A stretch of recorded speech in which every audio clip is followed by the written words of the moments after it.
C'est à s'y méprendre. On croirait un grand rassemblement politique de Rob Ford, l'ancien maire de Toronto. Son grand frère Doug a le même style combatif. Il se présente lui aussi en défenseur du simple contribuable. Ce pas des gens qui ont été fabriqués par une machine politique. Ils sont très directs, ils sont très populistes, ils ont une vision peut-être ancestrale de la vie politique, presque des individus politiques de la vieille garde. Si Rob était le politicien d'expérience, Doug Ford est l'entrepreneur du clan. Selon le Globe and Mail, il était vendeur de drogue dans les années 80. Il réfute ces allégations et aucune accusation n'a été portée. Doug Ford préside l'entreprise familiale d'Eco Labels and Tags depuis 2002.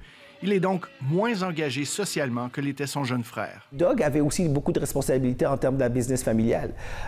Et c'était lui qui a vraiment amené la business familiale d'une business qui avait beaucoup de succès, mais à quelque chose qui est devenu vraiment international. C'est d'ailleurs sous la gouverne de Doug Ford que Deco Labels and Tags a ajouté des usines à Chicago et au New Jersey.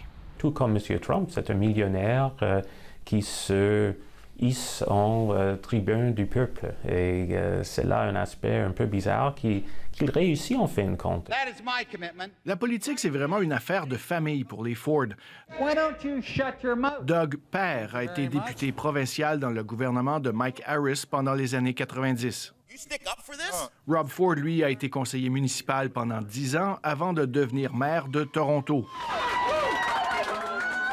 Puis Doug a été conseiller municipal dans la ville-reine lorsque son frère était maire et leur neveu Michael est conseiller à son tour depuis 2 ans dans le secteur Etobicoke. Etobicoke, encore et toujours, le château fort des Ford. Ils reflètent vraiment leur quartier aussi. Etobicoke est vraiment un quartier fascinant parce que je pense qu'il représente vraiment le vrai Toronto et la vraie province de l'Ontario. Bariolé, multiethnique, très immigrants, des gens qui ont fait fortune aussi, mais des gens qui étaient de classe moyenne. C'est pour cette raison que Doug Ford rêve plus que jamais de diriger la plus grande province du pays dès juin prochain. Ici Philippe Leblanc, Radio-Canada, Toronto.